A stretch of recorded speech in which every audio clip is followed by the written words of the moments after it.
പ്രത്യക്ഷത്തിൽ ഇറാൻ ആയുധങ്ങൾ നൽകുന്നില്ല എന്ന് ചൈന ആവർത്തിക്കുന്നുണ്ടെങ്കിൽ പോലും ഇറാനെ രഹസ്യമായി സഹായിക്കുന്നുണ്ട് എന്ന കണ്ടെത്തലാണ് ഇപ്പോൾ പുറത്തു വന്നിരിക്കുന്നത്.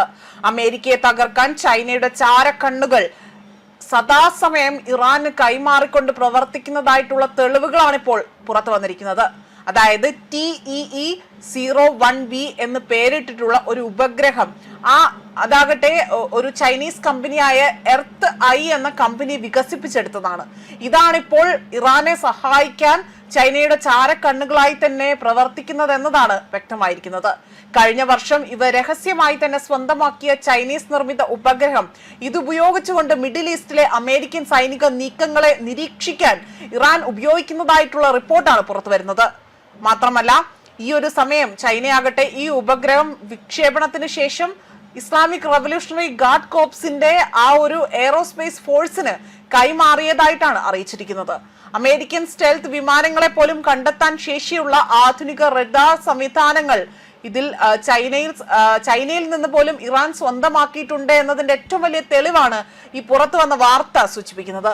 അതേപോലെ തന്നെ ഉപഗ്രഹം ഭ്രമണപഥത്തിൽ എത്തിയ ശേഷം മാത്രം ഉടമസ്ഥാവകാശം കൈമാറുന്ന രീതിയാണ് ഇവിടെ എടുത്തു പറയേണ്ടത്.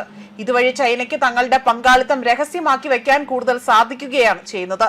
നിരീക്ഷണ കേന്ദ്രങ്ങളായി പറയുന്നത്, അതായത് അതിന്റെ നിരീക്ഷണ കേന്ദ്രങ്ങൾ സൗദി അറേബ്യയിലെ പ്രിൻസ് സുൽത്താൻ എയർബേസ്, ജോർദാനിലെ മുവാഹക് എന്ന് പറയുന്ന മറ്റൊരു എയർബേസ്, പിന്നെ ബഹ്റൈനിലെ US 5ാം ഫിറ്റ് ആസ്ഥാനം എന്നിവിടങ്ങളിലെ ദൃശ്യങ്ങൾ ഈ ഉപഗ്രഹം അവിടെ പകർത്തിയതായിട്ടുള്ള വിവരങ്ങൾ പുറത്തു വന്നിരിക്കുകയാണ്.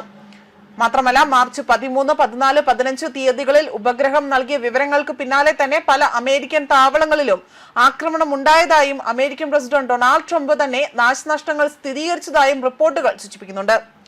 അതുമാത്രമല്ല, വലിയ രീതിയിൽ ബെയ്ജിംഗ് ആസ്ഥാനമായുള്ള എംബോയസ്റ്റ് എന്ന കമ്പനിയുടെ ഗ്രൗണ്ട് സ്റ്റേഷനുകൾ ഉപയോഗിക്കാനുള്ള അനുമതി പോലും IRGCക്ക് ലഭിച്ചിരുന്നതായി തന്നെ പറയപ്പെടുന്നുണ്ട്.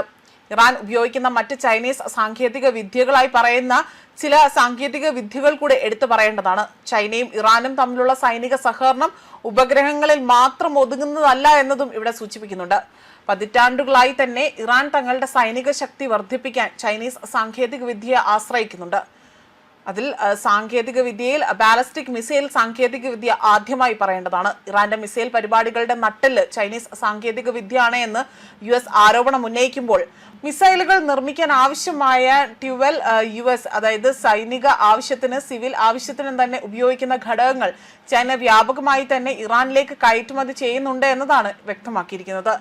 മാത്രമല്ല, ഇറാന്റെ വളരെ പ്രശസ്തമായ ഡ്രോണുകളിൽ പലതിലും ചൈനീസ് നിർമ്മിത അവരുടെ എഞ്ചിനുകളും ചിപ്പുകളും അതുപോലെ തന്നെ സ്റ്റെൽത്തറുകളും ഉപയോഗിക്കുന്നുണ്ട് എന്നതാണ് കണ്ടെത്തിയിരിക്കുന്നത്.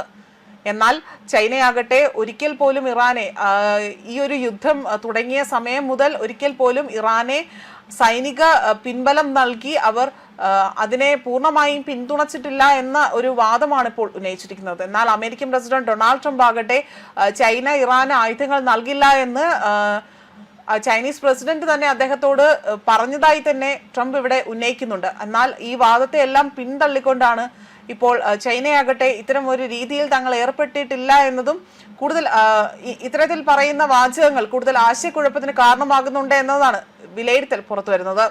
ന്യൂസ് ഡെസ്ക് കർമ്മ ന്യൂസ്.